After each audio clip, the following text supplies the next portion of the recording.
नमस्कार। मैं हूं आपके साथ गौरव राजेंद्र और आप देखना शुरू कर चुके हैं अजय एस्ट्रो मनी गुरु। आज के शो में हम बात करेंगे रबी फसलों का बिजाई क्षेत्र बढ़कर 76 लाख हेक्टेयर के करीब पहुंचा है। बुआई 15% बढ़ती नजर आ रही है। तो चलिए बिना किसी देरी किए शो की शुरुआत करते हैं। खबर को आप तक पहुंचाते हैं। दरअसल मौसम की हालत अनुकूल रहने से रबी फसलों की बिजाई इस बार जल्दी शुरू हो गई और विभिन्न फसलों की खेती में किसानों द्वारा अच्छी दिलचस्पी भी दिखाई जा रही है। आधिकारिक आंकड़ों के अनुसार इस वर्ष अक्टूबर के अंत तक रबी फसलों का कुल उत्पादन बढ़कर 75.80 लाख हेक्टेयर पर पहुंच गया, जो पिछले साल की समान अवधि के बिजाई क्षेत्र 65.90 लाख हेक्टेयर से करीब 10 लाख हेक्टेयर या 15% अधिक है। तो वहीं केवल धान, मक्का, ज्वार को छोड़कर अन्य सभी रबी फसलों का रकबा गत वर्ष से आगे चल रहा है। केंद्रीय कृषि मंत्रालय के नवीनतम साप्ताहिक आंकड़ों के अनुसार वर्तमान रबी सीजन में 31 अक्टूबर 2025 तक पिछले साल की समान अवधि के मुकाबले सबसे प्रमुख खाद्यान्न गेहूं का उत्पादन क्षेत्र 2.30 लाख हेक्टेयर से बढ़कर 3.30 लाख हेक्टेयर पर पहुंच गया। दलहन फसलों का उत्पादन क्षेत्र भी गत वर्ष के 16.50 लाख हेक्टेयर से 26% उछलकर इस बार 20.80 लाख हेक्टेयर हो गया। इसके तहत चना का बिजाई क्षेत्र 12.10 लाख हेक्टेयर से उछलकर 14.90 लाख हेक्टेयर और मसूर का क्षेत्रफल 1.90 लाख हेक्टेयर से बढ़कर 2.60 लाख हेक्टेयर पर पहुंचा। दलहनों की खेती के प्रति किसानों में अच्छा उत्साह देखा जा रहा है।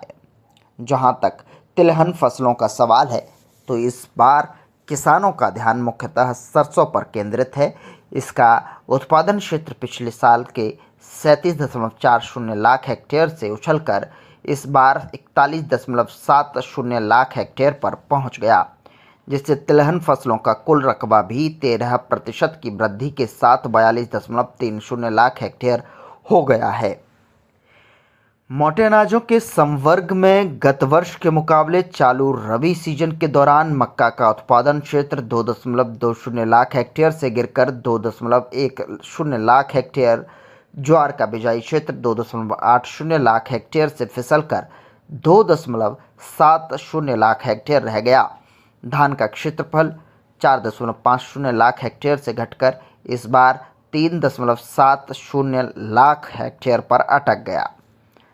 2025-26 के मौजूदा रबी सीजन हेतु केंद्र सरकार ने 1190 लाख टन गेहूं, 158.60 लाख टन चावल, 145 लाख टन मक्का, 118 लाख टन चना, 19 लाख टन मसूर, 139 लाख टन सरसों और 20.50 लाख टन जौ के उत्पादन का लक्ष्य निर्धारित किया है।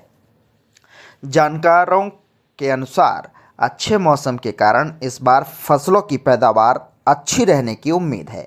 हालांकि कुछ राज्यों में बारिश के कारण फिर से फसलों की बुआई की जा रही है। सरकार के आंकड़ों को देखते हुए चने, मसूर की बुआई अच्छी रहने की उम्मीद है। हालांकि आने वाले दिनों में आंकड़ों पर साफ स्थिति उभर कर आएगी। बांधों और नदियों में पानी की प्रचुर उपलब्धता और अनुकूल मौसम को इस वृद्धि का मुख्य कारण माना जा सकता है, जिससे इस साल अच्छे रबी सीजन की उम्मीद जागी है। यह डेटा दर्शाता है कि किसान इस वर्ष रबी फसलों की बुआई में काफ़ी उत्साह दिखा रहे हैं, जिसका मुख्य कारण बेहतर जल उपलब्धता और बाजार की अच्छी संभावनाएं हैं। तो आपने इस शो में देखा कि किस तरीके से रबी फसलों का बिजाई क्षेत्र बढ़कर 76 लाख हेक्टेयर के करीब पहुंच गया है और बुआई भी 15% बढ़ती नजर आ रही है। फिलहाल इस शो में इतना ही। अगले शो में फिर मुलाकात होगी एक नई जानकारी के साथ। तब तक के लिए